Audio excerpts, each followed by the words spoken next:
The clock on the microwave blinked 2:14 a.m. Nolan sat at his cramped kitchen table, staring at a piece of paper that felt heavier than the cast-iron wrenches he hauled around all day. It was an eviction notice. He had 3 days to come up with $1,400, and exactly $43 sitting in his checking account. For the past 3 nights, he had practically lived in the sub-basement of the Carrington Meridian Tower, coaxing a dying boiler back to life, so the executives upstairs wouldn't freeze. He had put in 80 hours on the clock this week alone. It was overtime that was supposed to clear this exact hurdle, but when Friday hit, his paycheck was bare, just the base hours. Again, his hands, calloused and stained with industrial grease that never quite washed out, trembled just a fraction as he held his phone. Pride is a stubborn thing. Nolan had never asked for a handout in his life. He was a guy who fixed things, not someone who begged. But he glanced toward the living room, where his 7-year-old daughter, June, was fast asleep on the pull-out couch, her math homework still scattered on the rug. He swallowed his pride. He opened his messages to type a desperate plea to the building manager, asking for just a 1-week grace period to get his check sorted. His vision was completely blurred from exhaustion. His thumb heavy, he hit send. 3 seconds later, his stomach completely dropped. The name at the top of the message thread wasn't the local property manager. It was Evangeline Carrington, the CEO of the entire property group. He had saved her emergency broadcast number during a blizzard 2 years ago, and completely forgot it was in his phone. He frantically started typing an apology, dreading the inevitable termination email. But before he could hit send, 3 gray dots appeared on the screen. Then, a reply. Don't pay the rent yet. 7 a.m. tomorrow. Floor 41. Come alone. When your back is against the wall, you find out exactly what you're made of. If you've ever looked at your sleeping kid and made the silent vow, I will never break down for the ones I love, drop those exact words in the comments right now. Subscribe and stick around, because Nolan was about to walk into the fight of his life. The next morning, the marble lobby of the Carrington headquarters felt like an entirely different planet. Nolan stood by the high-speed glass elevators, wearing the cleanest work boots he owned, and a faded canvas jacket. The security guards eyed him, like a stray dog that had wandered through an open gate. Floor 41 was dead silent. No ringing phones, just thick carpets and massive glass walls. Looking out over the city skyline, a sharp-suited assistant wordlessly escorted him into a corner office. Evangeline Carrington was standing by the window. She had a reputation for being ruthless, a corporate surgeon who cut failing departments without blinking an eye. She didn't offer a handshake, she just turned, her expression completely unreadable, and slid a thick manila folder across the polished mahogany desk. Explain this to me, she said, her voice entirely flat. Nolan opened the folder. Inside was a printout of his own apartment complex's ledger, and right next to it, the engineering department's payroll. You're asking for a rent extension, Evangeline continued, crossing her arms. But according to my system, Riverton Court is on a protected low-income corporate housing freeze, no evictions allowed.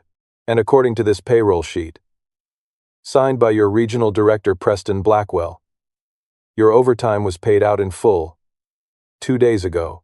Nolan stared at the numbers. They were completely fabricated. The system showed thousands of dollars deposited into an account that definitely wasn't his. It showed his building as a safe haven, while the very real eviction notice burned a hole in his back pocket. I don't know what screen you're looking at, ma'am, Nolan said, keeping his voice dead steady. But I have $43 in the bank, and my landlord gave me 72 hours before they changed the locks. Evangeline's eyes narrowed. For months, Preston Blackwell had been feeding her reports, showing that the maintenance division was a massive financial black hole, eating up overtime and delivering garbage results. She was literally one signature away from dissolving Nolan's entire department and bringing in outside contractors. But the man standing in front of her didn't look like a lazy worker milking the clock. He looked like a father who hadn't slept in a week. She reached into her desk, pulled out a personal checkbook, and clicked a pen. "I don't have time for departmental drama, Mr. Reed. I'll write you a check right now to cover the rent. Go home, get some sleep, and let HR sort out the payroll glitch next week." It was the easy way out. Take the money, save the apartment. But Nolan looked at the pen hovering over the check, and something hard settled in his jaw. "Keep your check," Nolan said quietly. "I don't want charity. I want the money I worked for. And I'm not the only one. There are 40 guys in my crew who haven't seen a dime of overtime in 3 months. It's in these split-second moments. You have to stand your ground. It's easy to take the quick fix, but true strength is walking the hard road." If you relate to Nolan's pride, hit that subscribe button and remind yourself in the comments right now. I will never break down for the ones I love. Evangeline stopped. She slowly put the pen down. "Preston's reports say you've been replacing major equipment across all 5 sectors, millions in new HVAC units. Are you telling me that's a lie?" Nolan didn't just answer. He reached into his canvas jacket and pulled out a battered, grease-stained USB drive. "I stopped trusting the official system back in October. Every time I closed a ticket, someone was going in and altering the hours.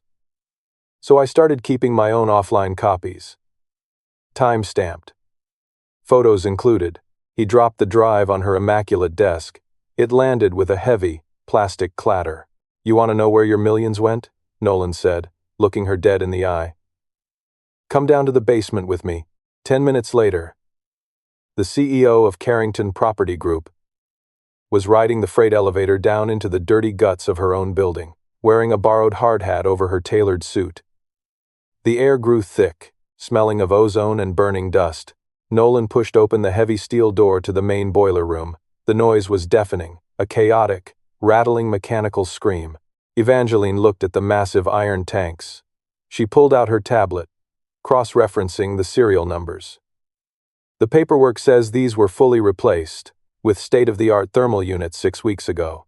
Nolan grabbed a rag and wiped a layer of thick grime off the brass nameplate of the nearest boiler.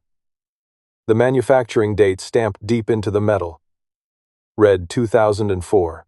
"These are the original units," Nolan shouted over the noise. "I've been holding them together with duct tape, scrap metal, and prayer. Someone is billing the company for brand new machines, installing absolutely nothing, and pocketing the cash. And they're paying for it by stealing our wages." Evangeline stared at the rusted metal, the reality of the massive theft hitting her like a physical blow. The glossy corporate reports were total lies. The financial bleeding was manufactured. Preston wasn't just stealing, he was hollowing out the foundation of her father's company and blaming the working class for it. But as they stood there in the damp heat of the basement, Evangeline's phone buzzed in her pocket. It was an urgent alert from the executive board. Preston had found out about Nolan's accidental text message, and he was already making his move to destroy them both. Evangeline stared at the glowing screen of her phone, the mechanical roar of the boiler room fading into the background. Preston Blackwell, her own chief operating officer, had just called an emergency board vote to have her removed as CEO. The charge? Gross mismanagement and misappropriation of corporate assets for personal relationships. He had somehow gotten his hands on the internal server logs. He didn't just find Nolan's accidental 2 a.m. text. He weaponized it. Preston leaked the message to the entire corporate intranet, spinning a vicious narrative. He told the board that the CEO was having an inappropriate affair with a desperate, low-level maintenance man, and that she was letting him forge engineering reports to cover up her own financial mistakes. By noon that day, Nolan's security badge blinked red at the turnstile. It was deactivated. A corporate security guard handed him a termination letter in the lobby, escorting him out like a criminal. 2 hours later, the property manager at Riverton Court completely reversed the eviction freeze, slapping a bright orange 4-8-hour vacate notice directly onto Nolan's front door. Preston knew exactly what he was doing. He didn't just attack Nolan's job. He went straight for his kid's stability. He wanted to crush Nolan, so fast and so hard that he would just disappear. That evening, Nolan stood in the middle of his living room, surrounded by half-packed cardboard boxes. He was exhausted, down to his bones. June walked out of her bedroom, holding a small stack of her favorite books. She looked at the boxes, then looked up at him. She didn't ask about money, because she never did. She just asked one thing. Dad, did you do something wrong? Is that why they're making us leave like this? Nolan knelt down, so he was right at eye level with her. He looked at her for a long time. No, sweetie, I didn't do anything wrong. I just told the truth. June thought about that, with the absolute seriousness that only a 7-year-old can manage. Then we shouldn't sneak out of here, like people who did. Sometimes the simplest logic gives you the exact clarity you need. If you've ever had a moment where your child gave you the strength to stand up and fight back, go to the comments right now and write, "I will never break down for the ones I love." Subscribe to the channel, because Nolan was done packing. He knew Preston had likely wiped the central servers clean by now. Any digital trace of the fake invoices and stolen overtime on the main network was gone. But Preston was an executive. He lived in the clouds. He didn't understand how the actual concrete and steel of the building worked. Nolan picked up his phone and called Evangeline. He told her they didn't need the central servers. Every heavy machine in that basement was hooked up to an offline physical controller box, a backup system designed for citywide power outages. Those heavy metal boxes recorded every single login, every remote command, and every altered maintenance ticket directly onto physical hard drives. And those boxes hadn't been touched. The board meeting started at 9 the next morning. The room was mostly glass, filled with men in $5,000 suits. Preston stood at the head of the long oak table, looking incredibly confident. He had Nolan's accidental text message projected on the massive screen behind him, the desperate plea for a rent extension from a man with $43. Preston was in the middle of a speech, calling Nolan a beggar and a fraud, when the heavy glass doors swung open. Nolan walked in. He wasn't wearing a borrowed suit. He wore his clean canvas work jacket and his steel-toed boots. Evangeline walked in right beside him, followed by the head of internal audit. Preston laughed, adjusting his tie. "Security must be slipping. You have a lot of nerve showing up here, Reed. I'm surprised you aren't out pawning your tools to make rent." Nolan didn't raise his voice. He just looked at the massive screen, displaying his moment of absolute desperation. "Yeah. I sent that message," Nolan said, addressing the entire room. "I sent it because I had exactly $43 to my name, and I had $43. Because this man right here has been stealing my crew's wages for 6 months to fund a phantom contractor scheme. Now, ask yourselves something. Do you really believe a guy begging for a week's extension on his apartment is the mastermind behind a $3 million embezzlement ring?" The room went dead quiet. Evangeline's auditor dropped a stack of physical printouts onto the table. It was the data from the basement controllers. It showed an unbroken digital trail of fake repair tickets and stolen funds, all originating from an IP address registered to Preston's private office.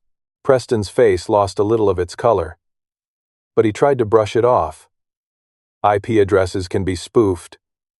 This proves absolutely nothing. It's the desperate fabrication of a fired man trying to secure a payday. Nolan reached into his jacket pocket. "You're right about the payday." He pulled out a crisp, folded piece of paper and slid it across the polished wood table. It was a cashier's check for $50,000, is attached to an ironclad non-disclosure agreement. Preston had cornered Nolan in the parking garage the night before, offering him a bribe to take the money, sign the paper, and vanish before this meeting.